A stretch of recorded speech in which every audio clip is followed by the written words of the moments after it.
अस्सलामु अलैकुम वरहमतुल्लाहि वबरकातुहू। कैसे हैं स्टूडेंट्स? उम्मीद है आप सब खैरियत से होंगे। तो हाजिर है एक नई वीडियो के साथ। तो स्टूडेंट आज जो हम काम करने जा रहे हैं वो फर्स्ट ईयर कंप्यूटर साइंस के एमसीक्यूज करने जा रहे हैं पहले चैप्टर के। सही है, जिस तरह हमने पहले बात की थी एमसीक्यू स्टार्ट कर रहे थे हम कि कोई भी सब्जेक्ट हो हमारे पास उसके 20% मार्क्स किस पे मुश्तमिल होते हैं, वो एमसीक्यूज पे क्या होते हैं, मुश्तमिल होते हैं। तो मैं बताइए कंप्यूटर का जो थ्योरी का पेपर होता है वो हमारे पास 75 मार्क्स का होता है।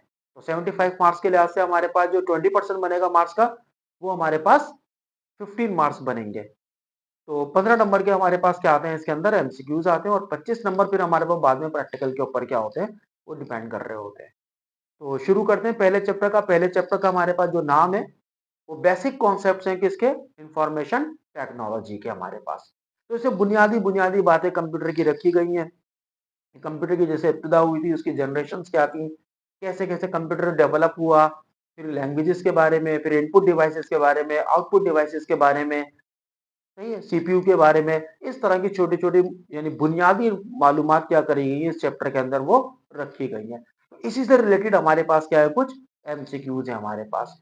तो शुरू करते हैं अल्लाह का नाम लेके और एमसीक्यूज को देखते हैं। जो हम बुक फॉलो कर रहे हैं वो गुलचिदा सर्वर के, क्योंकि नॉर्मली कराची के अंदर यही बुक क्या की जाती है, फर्स्ट ईयर के अंदर वो फॉलो की जाती है। तो ज्यादा तादाद के अंदर इसमें एमसीक्यूज दिए हुए हैं चैप्टर्स में। तो इंशाल्लाह उसको देखते हैं वन बाय वन करके और उसका आंसर देखते हैं क्या क्या हो सकता है हमारे पास। तो शुरू करते हैं। तो एमसीक्यूज नंबर 1 जो हमारे पास वो क्या है, कह रहा है desktop and personal computers are also known as, desktop and जो पर्सनल कंप्यूटर्स है are also known as, personal जो जाती कंप्यूटर होता है जो एक शख्स क्या कर सकता है, इस्तेमाल कर सकता है एक वक्त में। उसमें ऑप्शन क्या दिए हुए हैं स्टूडेंट्स, माइक्रो कंप्यूटर्स, तो यही हमारे पास ऑप्शन है सही। ये माइक्रो कंप्यूटर किसे कहते हैं हम, किसका दूसरा नाम क्या है, पर्सनल कंप्यूटर, या पर्सनल कंप्यूटर का दूसरा नाम क्या है, माइक्रो कंप्यूटर है। सही है, तो यही हमारा पहला ऑप्शन क्या है, बिल्कुल करेक्ट आंसर है। बार फिर भी ऑप्शन देख लेते हैं B, super computer. Super computer तो बहुत आगे की चीज है समझने।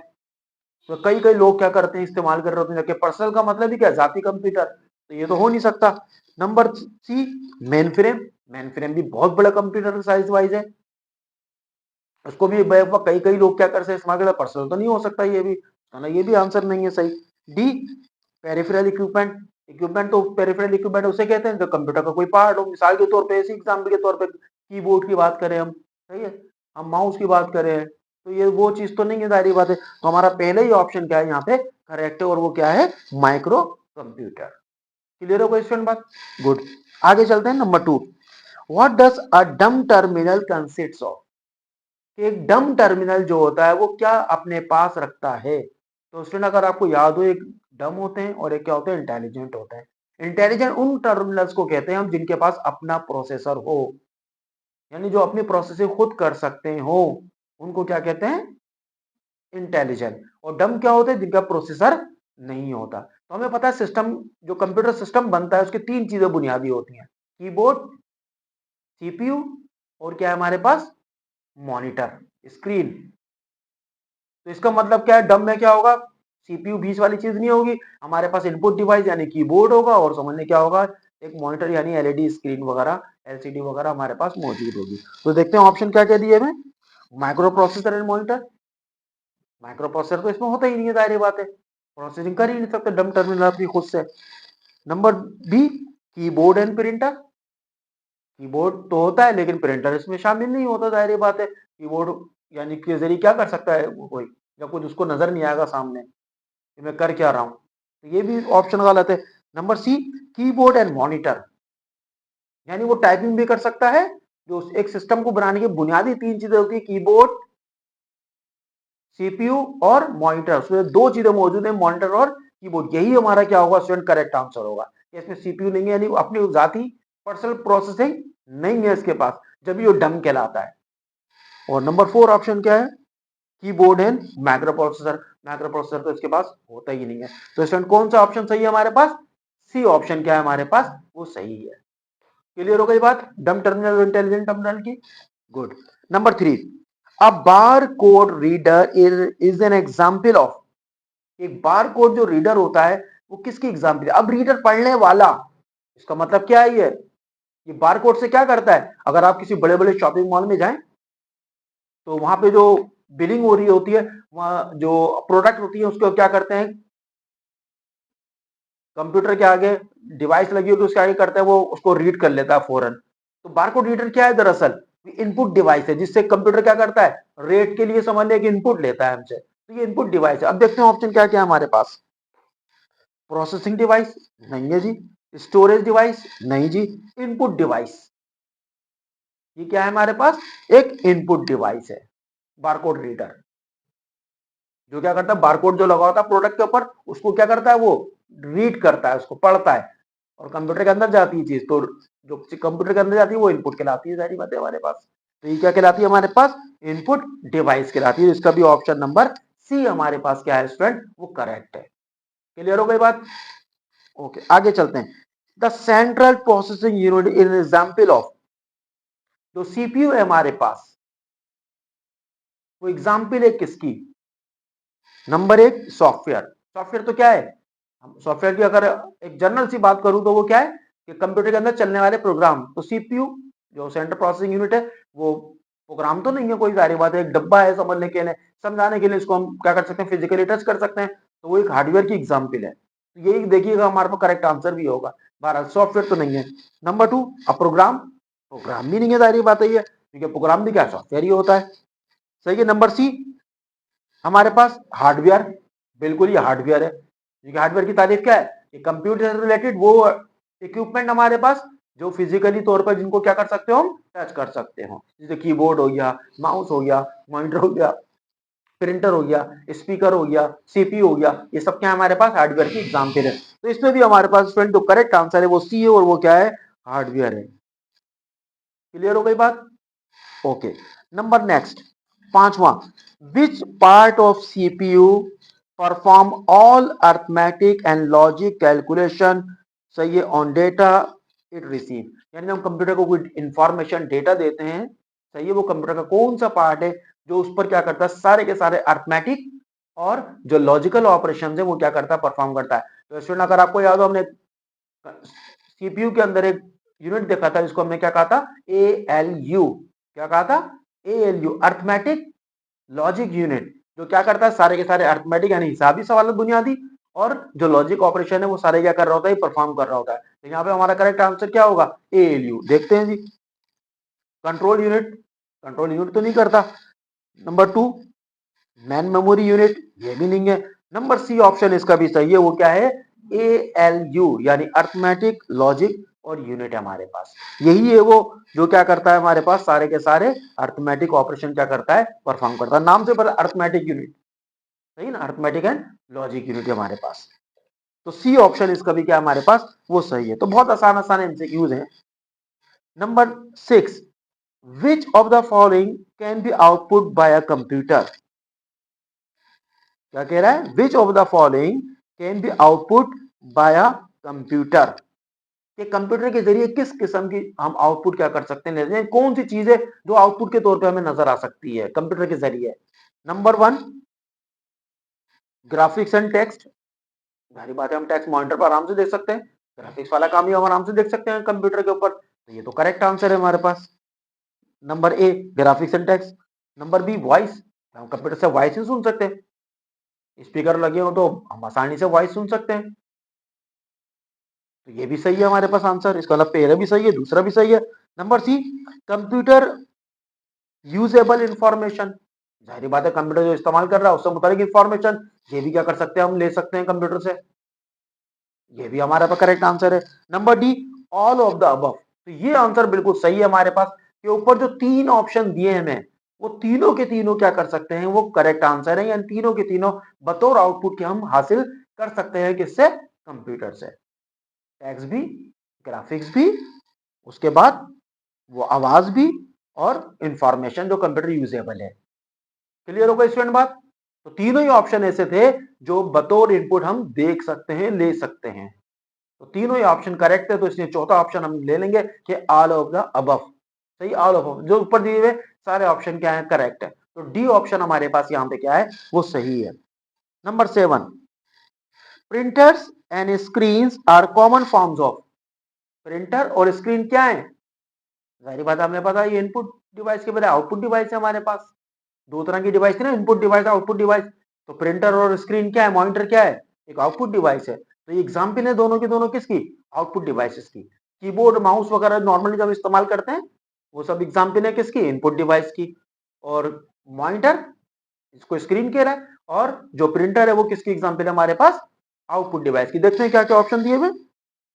इनपुट यूनिट्स नहीं, output units. Number B option सही है, और वो क्या है हमारे पास, आउटपुट यूनिट्स। ये दोनों के दोनों क्या है, आउटपुट। हम स्क्रीन के ऊपर भी क्या करते हैं, आउटपुट देखते हैं, और प्रिंटर के जरिए भी क्या करते हैं, हार्ड फॉर्म के अंदर क्या करते हैं, हम आउटपुट को हासिल करते हैं। मॉनिटर के ऊपर सॉफ्ट फॉर्म में सॉफ्ट कॉपी मिलती है हमें, और प्रिंटर के ऊपर क्या मिलती है हमें, हार्ड कॉपी मिलती है आउटपुट की। तो बी ऑप्शन सही है हमारे पास, output unit. Number 8, an example of peripheral equipment is क्या। पेरिफेरल इक्विपमेंट वो कंप्यूटर से लग जुड़े हुए जो आलात है उनको पेरिफेरल इक्विपमेंट का नाम देते हैं हम। तो वो क्या है, number 1 CPU, central processing unit. Number B spreadsheet. Number C printer. अब देखिए ये ऑप्शन सही है, प्रिंटर। प्रिंटर क्या है, एक पेरिफेरल इक्विपमेंट है हमारे पास जो कंप्यूटर से आके क्या होता है, सीपीयू से आके क्या होता है, अटैच्ड होता है। सही है, माइक्रो कंप्यूटर ये तो पूरा कंप्यूटर ही हो गया। तो प्रिंटर क्या है कि इक्विपमेंट है हमारे पास जो कंप्यूटर से सीपीयू से आके क्या होता है, अटैच्ड होता है। तो हमारा सी ऑप्शन सही है, वो क्या है, printer. Number 9, a monitor looks like a television. के एक मॉनिटर किसकी तरह नजर आता है, हमें टेलीविजन की तरह नजर आता है, टेलीविजन सेट की तरह। बट इट डज नॉट, लेकिन ये क्या नहीं करता, यानी देखने में तो बाजायर क्या नजर आ रहा है, ये मॉनिटर टेलीविजन नजर आ रहा है, टेलीविजन की तरह नजर आ रहा है, लेकिन ये क्या नहीं करता। देखें जी ऑप्शन क्या क्या दिए हुए हमारे पास। गिव स्टडी पिक्चर, पिक्चर देता है, टीवी भी देता है, ये भी देता है, सही है। बी रिसीव टेलीविजन सिग्नल, हाँ ये टेलीविजन की तरह सिग्नल रिसीव नहीं करता। एक आम मॉनिटर टेलीविजन की तरह सिग्नल रिसीव नहीं करता। यही हमारा क्या है, वो करेक्ट आंसर। एक मॉनिटर को टीवी बनाया जाता है एक स्पेशल के लिए या स्पेसिफिक के लिए डिवाइस लगाकर, वरना एक मॉनिटर टीवी की तरह सिग्नल वसूल या रिसीव के लिए नहीं कर सकता। तो यही हमारा क्या है, करेक्ट आंसर है कि ये रिसीव टेलीविजन सिग्नल के रिसीव नहीं कर सकता। तो बी ऑप्शन क्या है हमारे पास स्टूडेंट, वो करेक्ट है। Number 10, main problem with LCD, कि एलसीडी के साथ, एलसीडी यानी कि जो मॉनिटर समझ लें, उसके साथ क्या सबसे बड़ी जो मेन प्रॉब्लम है वो क्या है, is that they are difficult to read. कब मुश्किल होती है उसको पढ़ने में। तो स्टूडेंट अगर आपको याद हो, जब एलसीडी के बारे में, मॉनिटर वगैरह के बारे में पढ़ लेते, ब्राइट लाइट, अगर बहुत ज्यादा रोशनी हो रही हो, बहुत ज्यादा रोशनी हो, तो उससे पढ़ना क्या होता है, हमें मुश्किल हो जाता है। तो अब देखें ऑप्शन कौन सा हमारे पास सही है। नंबर ए डायरेक्टली, नहीं, ऐसा कोई ऑप्शन समझ में नहीं आ रही है। डायरेक्टली तो सारी बात है, मतलब जो सामने लिखा हम डायरेक्ट देख रहे हैं उसको तो हम आसानी से पढ़ सकते हैं उसको। तो इन ब्राइट लाइट, बहुत ज्यादा रोशनी खुली हुई हो तो उसमें हम उसको आसानी से रीड नहीं कर सकते। यही हमारा क्या स्टूडेंट, करेक्ट आंसर है हमारे पास, B option. Number 11, it is a non impact printer. ये एक नॉन इम्पैक्ट प्रिंटर है that can produce very high quality letter printing. जो क्या करता है, बहुत हाई क्वालिटी की क्या करता है, लेटर प्रिंटिंग क्या करता है, हमें अंजाम देता है। इम्पैक्ट प्रिंटर क्या होते हैं, जिसमें प्रिंटिंग फिजिकली कांटेक्ट के जरिए होती है, टचिंग के जरिए होती है, तो की बकायदा क्या करती है, जाके स्ट्राइक करती है, तो वो इम्पैक्ट प्रिंटर थे। और नॉन इम्पैक्ट प्रिंटर क्या होते हैं, वो लेजर के जरिए नॉर्मली क्या कर रहे होते हैं, वो प्रिंटिंग कर रहे होते हैं, फिजिकली कांटेक्ट नहीं होता पेपर का। यही बात थी, ओके। अब देखते हैं ऑप्शन हमारे पास कौन सा है, बहुत हाई क्वालिटी की जो प्रिंट आउट हमें देता है। अगर आपको याद हो, हमने पढ़े होंगे, लेजर प्रिंटर वगैरह होते हैं जो बहुत हाई क्वालिटी की क्या करते हैं, हमें आउटपुट प्रोड्यूस करते हैं। तो बहरहाल देखते हैं ऑप्शन क्या क्या है। डेजीव्हील प्रिंटर, ये तो एग्जाम्पल है, डेजीव्हील प्रिंटर के इसमें कीज लगी हुई होती है, स्ट्राइक करती हैं, ये एग्जाम्पल है इम्पैक्ट प्रिंटर की, तो ये तो ऑप्शन ही खराब हो गया। नंबर 2 चैन प्रिंटर, चैन प्रिंटर तो एग्जाम्पल है किसकी, इम्पैक्ट प्रिंटर की, नॉन इम्पैक्ट की नहीं है। सही है, ये भी, इसमें भी स्ट्राइकिंग होती है, फिजिकली कॉन्टेक्ट होता है। नंबर सी लेजर प्रिंटर, ये ऑप्शन हमारे पास सही है कि इसमें लेजर के जरिए क्या होती है, हमारे पास प्रिंटिंग होती है, और जो बहुत हाई क्वालिटी की होती है। और डी जो ऑप्शन है डॉट मैट्रिक्स प्रिंटर, ये भी एग्जाम्पल है किसकी, इम्पैक्ट की। इसने बात की किसकी, नॉन इम्पैक्ट की। तो नॉन इम्पैक्ट में एक ही प्रिंटर है, वो कौन सा है, लेजर प्रिंटर, यानी सी ऑप्शन हमारे पास क्या है, वो सही है। क्लियर हो गई स्टूडेंट बात। इम्पैक्ट प्रिंटर वो होते हैं जो प्रिंटिंग करते हैं किसके जरिए, फिजिकली कांटेक्ट के जरिए, यानी रिबिन यानी वो पेपर के साथ क्या होती है, फिजिकली टचिंग होती है, जब जाके प्रिंटिंग होती है, तो इम्पैक्ट प्रिंटर। और नॉन इम्पैक्ट में क्या होता है, फिजिकली कांटेक्ट नहीं होता प्रिंटिंग के दौरान। क्लियर है फ्रेंड। ओके, नंबर चलते हैं नेक्स्ट 12 पे। Name the printer which prints all the S in a line before all the bees, यानी उस प्रिंटर का नाम बताएं जो प्रिंट करता है सारे ए को, सही है, इन अ लाइन, एक लाइन में, बिफोर ऑल द बी, सारे बी के, सही है, यानी बी से पहले, बिफोर ऑल द बी से पहले। तो अगर आपको याद हो, आपने इम्पैक्ट प्रिंटर में पढ़ा था, हमारे पास ये ऐसे होते हैं कि ये क्या कर रहे होते हैं, पहले ए फिर बी, इस तरह तरतीब से क्या होते हैं, इनमें होते हैं, खासकर ड्रम प्रिंटर अगर आपको याद हो, तो उसमें सारी एज क्या होते हैं एक तरतीब में, सारे बीज एक तरतीब में, यानी ए पहले होता है, बी क्या होता है, बाद में होता है। तो इम्पैक्ट प्रिंटर में क्योंकि कीज बनी हुई होती है, तो इस तरह उसमें ये काम हो रहा होता है हमारे पास। तो देखें क्या ऑप्शन है हमारे पास, इंकजेट प्रिंटर, उसमें कीज इस तरह की नहीं होती।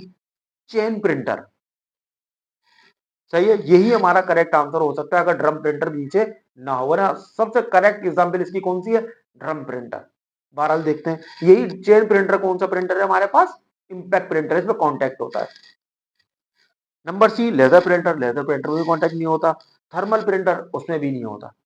तो वैसे तो आंसर इसका सही मानों में जो होना चाहिए था वो क्या होना चाहिए था, बिल्कुल एक्यूरेट, ड्रम प्रिंटर, लेकिन क्योंकि नहीं है तो उसमें इंपैक्ट प्रिंटर कौन सा दिया हुआ हमें, चेन प्रिंटर दिया हुआ, उसमें भी क्या होती है, कीज बने होते हैं, अल्फाबेट होते हैं उसके अंदर, इस तरह कीज की शक्ल में। तो हमारा करेक्ट आंसर जो है वो बी ऑप्शन है, और वो कौन सा है हमारे पास, chain printer.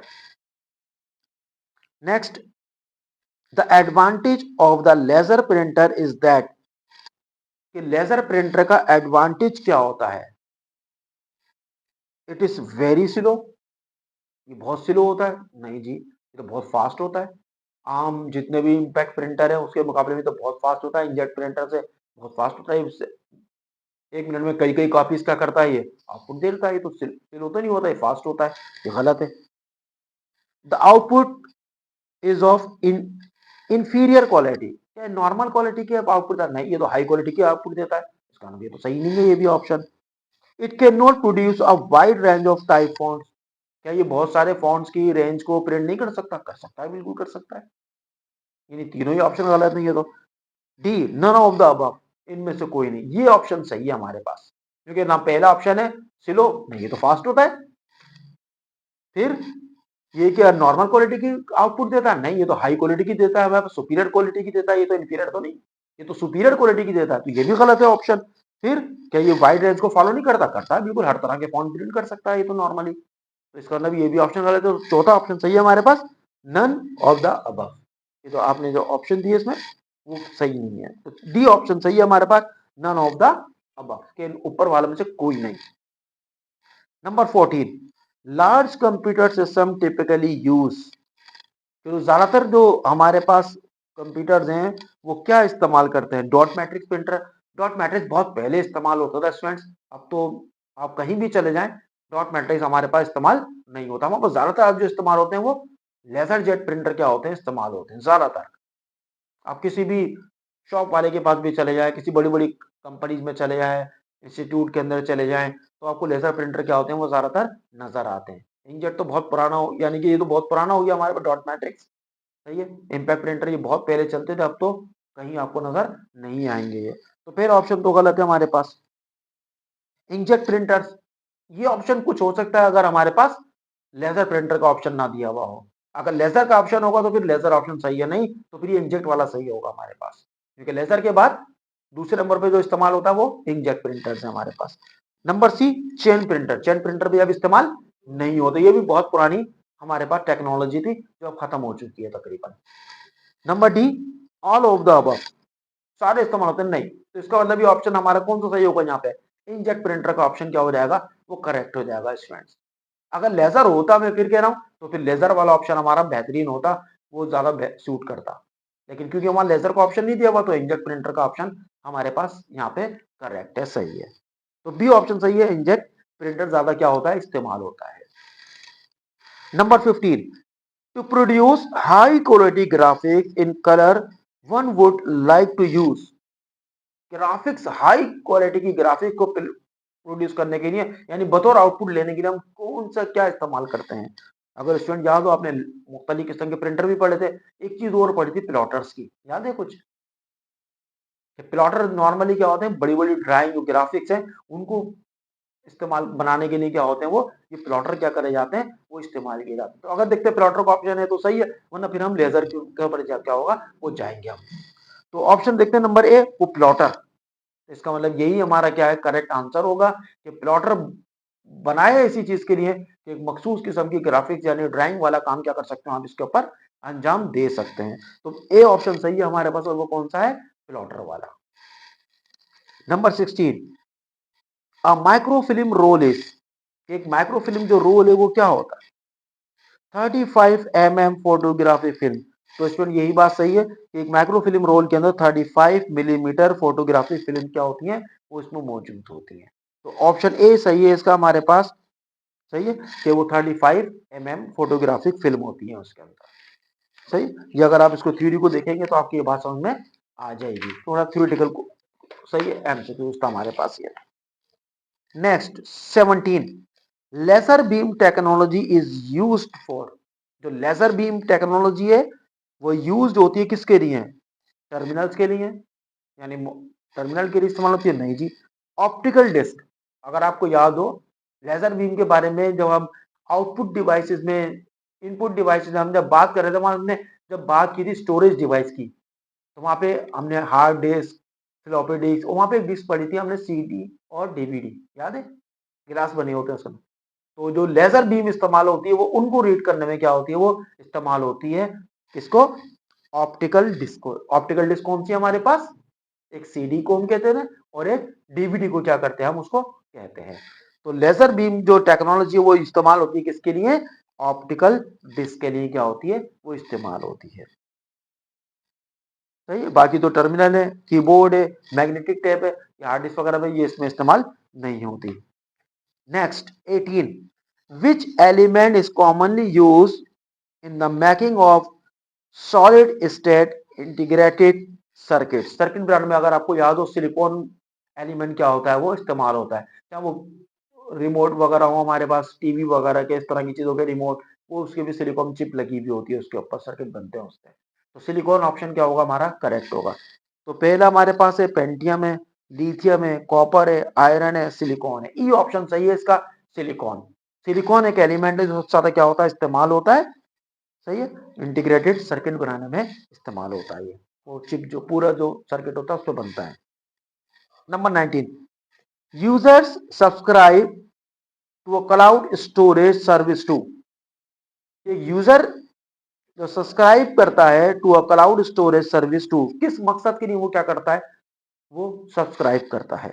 Number A, save time bye storing large files instantaneously. सही है, इंस्टेंटेनियसली, क्या वो क्या करता है कि टाइम को सेव करता है, एक बड़ी फाइल को, सही, अपने पास सेव करने के लिए के लिए।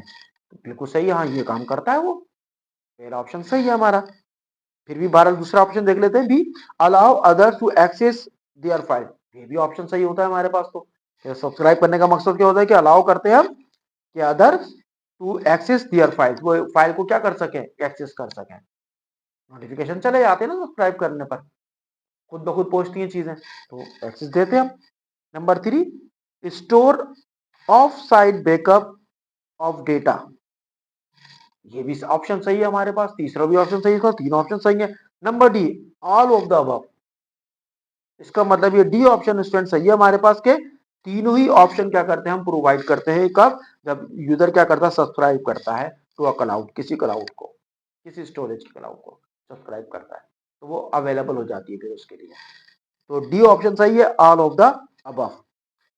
20 नंबर, एस की ASCII जो अमेरिकन स्टैंडर्ड, सही है, याद है ना, कोड जो है उसका, इज द एब्रीविएशन ऑफ, ये किसका एब्रीविएशन है।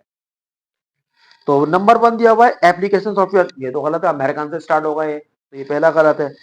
Number B, American standard code for information interchange, ये बिल्कुल करेक्ट आंसर है। A for American, S for standard, C for code, for I for information, दूसरा आई फॉर क्या है, इंटरचेंज। ये हमारा क्या है, करेक्ट आंसर है। सी क्या दिया हुआ है, अमेरिकन सिस्टम, गलत हो गया, अमेरिकन स्टैंडर्ड है, तो तीसरा भी गलत हो गया।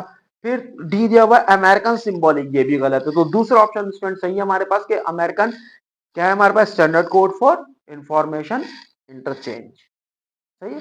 तो डी ऑप्शन हमारा क्या है स्टूडेंट, वो सही है। रोम इज द एब्रिविएशन ऑफ, रोम किसका एब्रिविएशन, बहुत सिंपल सा, छोटी क्लास में पढ़ा आपने 9-10 में, रीड ओनली मेमोरी। रोम, रैम क्या था, रैंडम एक्सेस मेमोरी, और रोम क्या है, रीड ओनली मेमोरी। तो देखते हैं कौन सा ऑप्शन सही है। पहले ही ऑप्शन स्टूडेंट दिया हुआ है कि रीड ओनली मेमोरी, ये हमारा क्या बिल्कुल करेक्ट आंसर है, पहला ऑप्शन रोम का एब्रिविएशन। फिर क्या कह रहा है नंबर 22 में, the memory that remains unaffected when the power is switched off is, यानी अगर चलते चलते कंप्यूटर क्या हो जाए, बंद हो जाए, चलते चलते कंप्यूटर क्या हो जाए, अचानक पावर ऑफ हो जाए, फर्स्ट लाइट चली गई, कंप्यूटर बंद हो गया, किसी ने बंद कर दिया, सही है। तो वो कौन सी मेमोरी है जो जिसका उस पर असर नहीं होता, अनअफेक्टेड रहती है वो, सही। तो दो तरह की नॉर्मल मेमोरी देखी थी हमने, एक हमने रोम और एक रेम। रीड ओनली मेमोरी जो हमेशा क्या रहती है, बरकरार रहती है, चाहे लाइट आ रही हो या नहीं आ रही, वोलेटाइल और नॉन वोलेटाइल, याद है कुछ, याद है। तो रोम हमारे पास ऐसी मेमोरी होती है जो क्या होती है, लाइट जाए या आए वो अपनी मेमोरी को क्या रखती है, कंटेन रखती है, क्योंकि उसमें बुनियादी इंफॉर्मेशन वही खत्म हो जाएंगी तो फिर कंप्यूटर बूट कैसे होगा, बूट ही नहीं हो सकता। लेकिन रेम क्या है, रैंडम एक्सेस मेमोरी है, वो मेमोरी है जो कंप्यूटर के प्रोसेसिंग के वक्त इस्तेमाल होती है, प्रोसेसिंग हो रही होगी तो ये इस्तेमाल होगी, जैसी लाइट गई प्रोसेसिंग खत्म, इस तरह ये भी अपने पास जो उसके अंदर स्टफ होता है, डेटा होता है, वो सब क्या होता है, वॉश हो जाता है, खत्म हो जाता है। तो अनअफेक्टेड कौन सी रहती है, रोम रहती है। तो देखिए पहला ऑप्शन रोम यही सही है, तो पहला ऑप्शन इसका भी सही है, हमारे पास रोम है जो क्या रहती है, अनअफेक्टेड रहती है हमारे पास लाइट जाने पर भी। इसमें डेटा जो पहले से मौजूद है वो सेव रहता है, बाकी क्या होता है जो डेटा अगर हम सेव नहीं करें तो वो क्या होता है, खत्म हो जाता है, अगर अचानक लाइट चली जाए, अगर हम सेव नहीं करा रैम वगैरह के अंदर।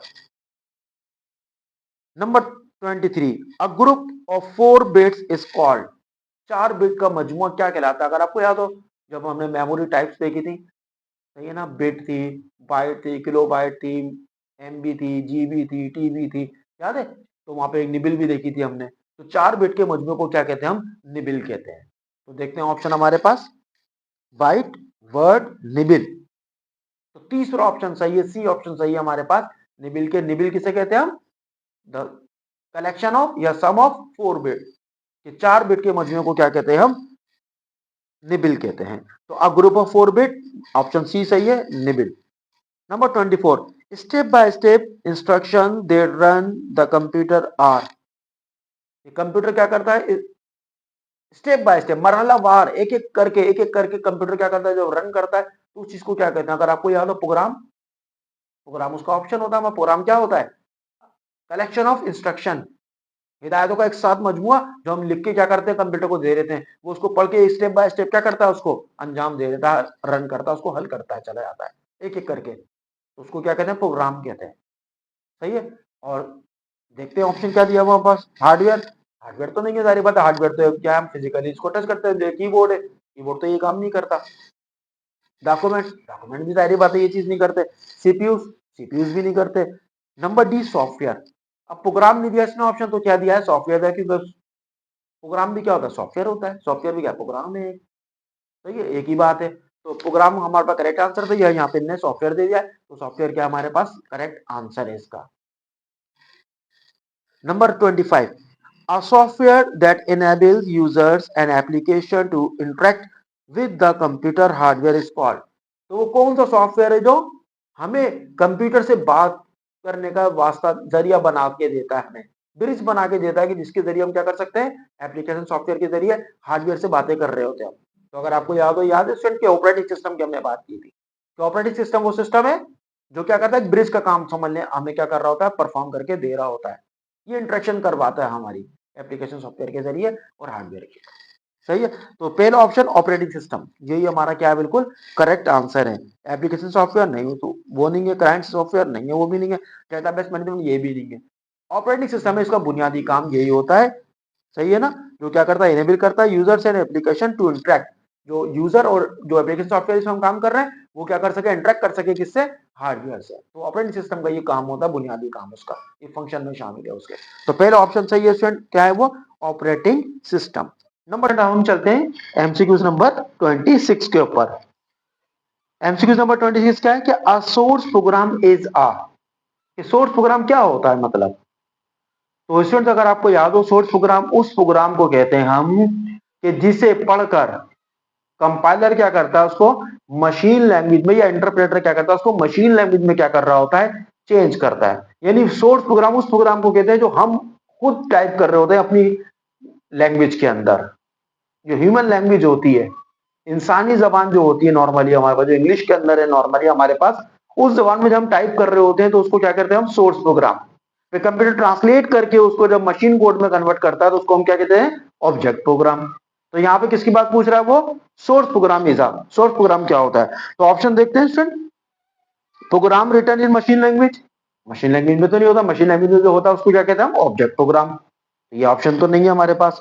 बी ऑप्शन क्या है, program written in a high level language, वो प्रोग्राम जो किस लैंग्वेज में लिखा गया हो, हाई लेवल लैंग्वेज के अंदर क्या करा गया हो, लिखा गया हो। तो स्टूडेंट ये भी हमने पढ़ा था जनरेशन के अंदर भी, लैंग्वेजेस की ये जो हाई लेवल लैंग्वेज होती है वो क्या होती है, वो कहने आम इंसानी जबान होती है, सही है। जैसे भी हमने बात की थी सोर्स प्रोग्राम उसे कहते हैं जो हम खुद टाइप कर रहे होते हैं इंग्लिश के अंदर। तो इसका मतलब ये सेकंड ऑप्शन हमारा क्या सही है कि program written in high level language. High level language सारे के सारे वो हैं जिसको हम आम जबान में क्या करते हैं, वो सोर्स कोड क्या करते हैं, वो टाइप कर रहे होते हैं, लिख रहे होते हैं। तो यही हमारा क्या है, करेक्ट ऑप्शन है।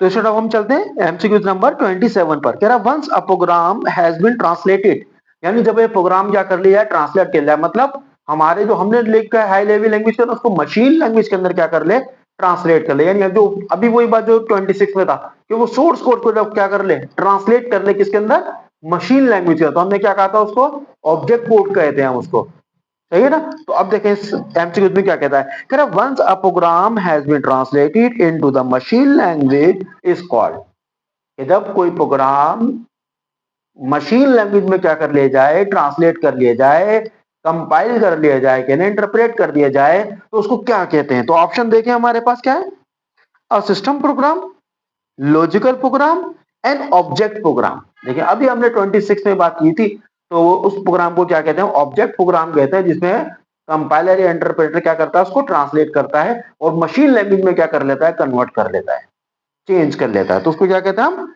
Object programme. तो ऑप्शन नंबर सी हमारा क्या है यहाँ पे, करेक्ट आंसर है कि उसको ऑब्जेक्ट प्रोग्राम कहते हैं। और सोर्स प्रोग्राम क्या था, सोर्स कोड क्या थे, जिसको हम अपनी जबान में क्या कर रहे होते हैं, वो टाइप कर रहे होते हैं, लिख रहे होते हैं। MCQs number 28, machine language is a language, ये मशीन लैंग्वेज कौन सी लैंग्वेज होती है। जाहिर बात है मशीन लैंग्वेज कोड पे मुश्तमिल होती है, तो उसको जाहिर बात है हम आम इंसान तो उसको समझ नहीं पाते, उसको मशीन कंप्यूटर डायरेक्ट क्या कर रहा होता है, वो समझ रहा होता है। तो देखते हैं क्या ऑप्शन दिए हुए हमें, कह रहे understand it, understood directly by a computer, तो डायरेक्ट समझी जाती है किसके जरिए, कंप्यूटर के जरिए। तो यही स्टूडेंट करेक्ट आंसर है कि मशीन लैंग्वेज में ट्रांसलेट करने का मतलब ही क्या होता है कि कंप्यूटर क्या कर सके, उसको अमल कर सके। तो इसलिए मशीन लैंग्वेज कहते ही उसको है जिसको कंप्यूटर डायरेक्ट क्या कर सकता है, समझ सकता है। तो ऑप्शन नंबर ए हमारा करेक्ट क्या है, आंसर है यहाँ पे। MCQs number 29, assembly language, assembly language क्या है, यूज निमोनिक्स, क्या ये निमोनिक्स यूज करती है, निमोनिक्स के मायने क्या है, निमोनिक्स के माने हैं एब्रीवेशन, जैसे हम मुख्तलिफ किस्म की चीजों को शॉर्ट फॉर्म में लिखते हैं। जैसे मिसाल के तौर पे समझाने के लिए एक छोटी सी बात, जैसे अभी हमने पढ़ा था पिछले एमसीक्यूज के अंदर एस्की कोड, कि अमेरिकन स्टैंडर्ड, सही याद है कुछ, कि एब्रीवेशन था ना, उसकी फुल फॉर्म क्या थी, कि अमेरिकन स्टैंडर्ड क्या थे हमारे पास, ये कोड थे हमारे पास, सही है ना। जैसे मिसाल के तौर पे एमसीबी, मुस्लिम कमर्शियल बैंक, ये एब्रीवेशन है, फुल फॉर्म क्या है इसकी, मुस्लिम कमर्शियल बैंक। तो असेंबली लैंग्वेज क्या क्या इस्तेमाल क्या करती थी, वो शॉर्ट फॉर्म क्या क्या करती थी कह लें, या एब्रीवेशन क्या क्या करती थी, वो यूज किया करती थी मुख्तलिफ किस्म की कमांड्स के लिए। तो इस यही हमारा क्या है इसके लिए करेक्ट आंसर, क्योंकि इसके जो निमोनिक्स के जो मायने हैं वो क्या है हमारे पास एब्रीवेशन के ही होते हैं आमतौर से। तो यही हमारा क्या है स्टूडेंट, वो करेक्ट आंसर, क्योंकि असेंबली लैंग्वेज में यही काम हुआ करता था। Number 30, high level language are similar to. High level language जैसे अभी हमने पिछले एमसीक्यूज में देखा, हाई लेवल लैंग्वेज को कहते हैं जो हमारी यानी इंसानी जबान के अंदर क्या होता है वो लिखा जाता है कोई प्रोग्राम, उसको हाई लेवल लैंग्वेज कहते हैं। देखिए इसके ऑप्शन क्या क्या हमारे पास, कह रहा high level language are similar to machine language. क्या मशीन लैंग्वेज की तरह होता है? नहीं, बिल्कुल नहीं होता। मशीन लैंग्वेज तो कोड होते हैं, वो बाइनरी कह लें। Number B, assembly language, assembly language में भी नहीं होता क्योंकि एब्रीवेशन रखे हुए होते हैं कह लें। Number C, English along with mathematical symbols. अब देखें इंग्लिश क्या है, ये ह्यूमन लैंग्वेज है, इंसानी जबान है, इसी को क्या कहते हैं हम हाई लैंग्वेज लैंग्वेज कहते हैं। और क्या कह रहा है, विद मैथमेटिकल सिंबल्स, जो मैथ के सिंबल इस्तेमाल करते हैं, प्लस माइनस मल्टीप्लाई डिवाइड, इस तरह के अर्थमेटिक जो ऑपरेशन होते हैं के लिए आम कॉमन से, सही है, वो सब किस क्या कहलाते हैं, वो हाई लेवल लैंग्वेज में कहलाते हैं। तो इसका मतलब हमारा ऑप्शन नंबर सी क्या है, बिल्कुल करेक्ट आंसर है। चौथा आंसर तो दिया हुआ है नॉन ऑफ दिस, लेकिन हमारा तीसरा ऑप्शन क्या है, वो सही है कि high level language human language को कहते हैं, और इंग्लिश क्या है, एक ह्यूमन लैंग्वेज है, इंसानी जबान है। MCQ number 31, the high level language Fortran is generally used for. अगर आपको याद हो कि असेंबली के टाइप यानी कि लैंग्वेजेस की टाइप देखी तो फोर्टॉन हमारे पास किसके लिए, फार्मूलाज वगैरह के लिए, साइंटिफिक फार्मूलाज वगैरह के लिए क्या किया जाती, बनाई गई थी ये लैंग्वेज। तो ये उस मकसद के खास जो उसका बुनियादी मकसद था वो ये था, फार्मूलाज वगैरह के लिए हमारे पास। तो देखते हैं इसके हमारे पास ऑप्शन क्या क्या दिए गए हैं। बिजनेस एप्लीकेशन, नहीं, बिजनेस एप्लीकेशन की तो नॉर्मली कोबोल को नॉर्मली लोग बिजनेस लैंग्वेज हुआ करती थी उसको इस्तेमाल किया करते थे। जनरल पर्पस एप्लीकेशन, नहीं, ये भी ऑप्शन सही नहीं है। साइंटिफिक एप्लीकेशन, देखिए ये थर्ड ऑप्शन आया हमारे पास, साइंटिफिक एप्लीकेशन है, यानी कि फार्मूलाज वगैरह इसमें क्या किए जाते हैं, कैलकुलेट किए जाते हैं। तो इसका मतलब ये ऑप्शन नंबर सी हमारा क्या है, बिल्कुल करेक्ट आंसर है इसके अंदर, कि साइंटिफिक क्या है, ये एप्लीकेशन थी हमारे पास ये। Number 32, which of the following language is most efficient. कि कौन सी लैंग्वेज क्या है वो मोस्ट क्या है, एफिशिएंट है। ये कह लें कि सबसे ज्यादा इस्तेमाल कौन सी होती है, ये कह रहे हैं चाहे तो समझने के लिए बात को, सही है, सबसे ज्यादा अच्छी कारकर्दगी कह लें किसकी रही है, कौन ज्यादा पॉपुलर हुई है कह लें लैंग्वेज कौन से एरा की, तो उस हवाले से ये जवाब हम क्या कर सकते हैं, वो दे सकते हैं। Number one option assembly language, जाहिर बात है असेंबली लैंग्वेज आजकल इस्तेमाल जाहिर बात है नहीं हो रही, पिछली पुरानी लैंग्वेज थी हमारे मशीन लैंग्वेज के बाद असेंबली लैंग्वेज थी, वो अब इस्तेमाल नहीं हो रही, तो मोस्ट एफिशिएंट तो नहीं कह सकते इसको हम।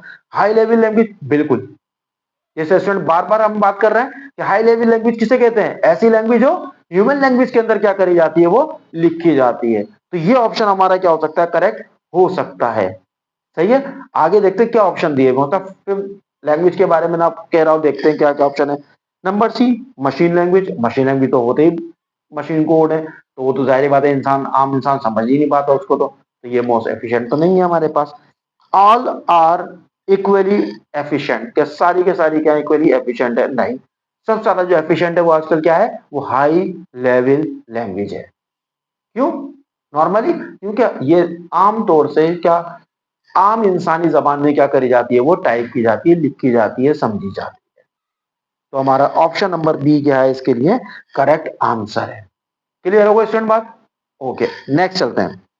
MCQ number 33, which one of the following is not a visual IDE. कि इनमें से कौन सी विजुअल आईडीई नहीं है। ऑप्शन नंबर है Delphi, visual C plus plus, visual Java, number D COBOL. देखिए कोबोल एक ऐसी लैंग्वेज है जो विजुअल अपने पास जो कह लें इफेक्ट कह लें वो नहीं रखती, वो विजुअल आईडी इसका एनवायरमेंट वो नहीं है इसका हमारे पास, किसका, कोबोल का। वहाँ विजुअल जावा वगैरह कह लें, सी प्लस प्लस कह लें, विजुअल डेल्फी कह लें, ये सब क्या थे, क्या है, ये विजुअल क्या है, आईडी रखते हैं, एनवायरमेंट रखते हैं ये इसका इंटीग्रेटेड वाला। तो कोबोल हमारे पास ऐसी लैंग्वेज है जो विजुअल आईडी ही नहीं है, पुरानी लैंग्वेज है। अगर सिंपल बेसिक की बात करते तो वो भी हो सकती थी, सही है, तो यहाँ पे कोबोल की बात आ गई। Number 34, a compiler is a, compiler क्या है? हमें पता है कि कंपाइलर क्या है, ट्रांसलेटर है। तो क्या करता है, हमारे सोर्स कोड को यानी हाई लेवल लैंग्वेज को कन्वर्ट करता है किसके अंदर, मशीन लैंग्वेज में। क्या करता है, ऑब्जेक्ट प्रोग्राम के अंदर क्या कर देता है, वो चेंज कर देता है। इसको क्या कहते हैं, हम कंपाइलर कहते हैं। तो देखिए क्या क्या ऑप्शन दिए हुए, पार्ट ऑफ कंप्यूटर, क्या कंप्यूटर का पार्ट है? नहीं, कंप्यूटर का पार्ट तो नहीं है। Number B, program to convert a high level language into machine language.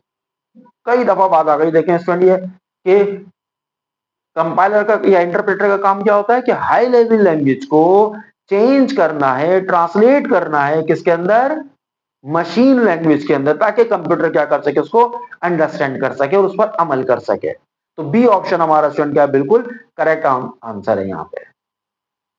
मेरे ख्याल में बहुत दफा ये बात रिपीट हो गई है एमसीक्यूज के दौरान ना, तो ये बिल्कुल करेक्ट क्या है हमारे पास, ये आंसर है। एमसीक्यूज नंबर 35 और लास्ट, कह रहा है इन computer terminology and assembler means, computer terminologies के अंदर असेंबलर के मायने क्या है? तो ऑप्शन देखें, अ person who assembles the computer parts.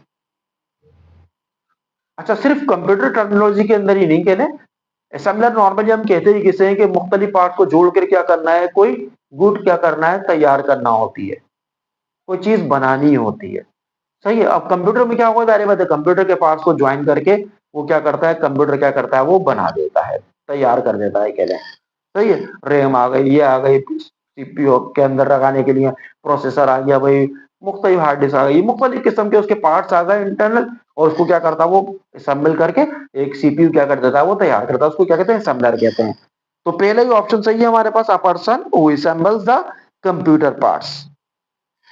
Clear हो गई स्टूडेंट बात? बहुत सिंपल थी। असेंबलर के अगर मायने ही पता है तो बहुत आसानी से आप ये जवाब क्या कर सकते हैं, इसका दे सकते हैं। तो स्टूडेंट ये थे हमारे चैप्टर नंबर 1 के क्या थे हमारे पास, एमसीक्यूज। सही है, और ये 35 एमसीक्यूज थे। तो इंशाल्लाह उम्मीद है इसमें से एक या दो एमसीक्यूज क्या हो सकते हैं हमारे पास एग्जाम के अंदर आ सकते हैं, क्योंकि चांस ये होता है कि बुक से जितने एमसीक्यूज बुक में मौजूद है, उन्हीं में से क्या होता है हमारे पास कोई ना कोई एमसीक्यूज एग्जाम के अंदर वो आता है। तो उम्मीद है बात बहुत अच्छे से आपके समझ में आ गई होगी। फिर भी अगर किसी एमसीक्यूज के अंदर किसी स्टूडेंट को कोई मसला हो, कोई बात ऐसी जो समझ ना आ रही हो, क्लियर ना हो रही हो, तो आप उसको कमेंट सेक्शन में क्या कर सकते हैं, आप पूछ सकते हैं। इंशाल्लाह कोशिश की रहेगी उस बात का जवाब देने की। तो अगली वीडियो तक इंशाल्लाह सेकंड चैप्टर के लिए हाजिर होंगे एमसीक्यूज में। जब तक के लिए इजाजत दीजिए, अल्लाह हाफिज।